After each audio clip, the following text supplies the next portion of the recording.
একজন পুরুষের রোজগারের উপর পর্যায়ক্রমে কার হক বেশি, স্ত্রী সন্তানের নাকি মা বাবা ভাই বোনের?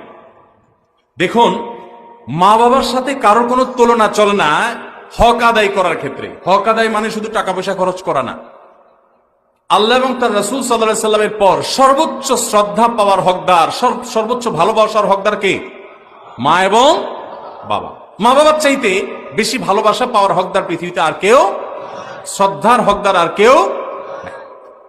কিন্তু অর্থ ব্যয় করার ব্যাপারটা একটু ভিন্ন।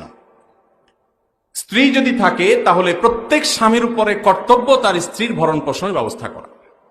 মা বাবার যদি টাকা পয়সার অভাব না থাকে, নিজেদের যা চেষ্টা দিয়ে তারা যদি চলতে পারেন, তাহলে শরীয়ত সন্তানের উপরে সন্তানের বাবা মার ভরণ পোষণ দেওয়াটাকে ফরজ করেনি। কথা কি বুঝতে পারছেন?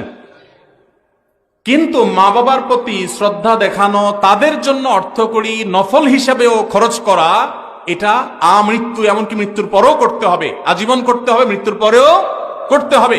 স্ত্রীর সাথে তো যতদিন বৈবাহিক সম্পর্ক থাকে ততদিন, বৈবাহিক সম্পর্ক না থাকলে তখন আর তার ভরণ পোষণ আবশ্যক হবে না। অতএব এটা দেখে কেউ আবার এটা মনে করেন না যে ইসলাম কি মা বাবার উপর স্ত্রীকে অগ্রাধিকার দিয়েছে কিনা, মোটেই না। কিন্তু খরচের যদি ব্যাপার হয়, স্ত্রী অন্যের ঘর থেকে এসছে আপনার ঘরে, অতএব তার সম্পূর্ণ দায় দায়িত্ব আপনার, আপনি তার ভরণ পোষণের ব্যবস্থা করে দিবেন। বিধায় মা বাবা তাদের জন্য খরচ করবেন। যদি তাদের টান থাকে, যা আছে তাদের না হয়, তখন আপনার উপরে কর্তব্য হবে তাদের জন্য খরচ করা।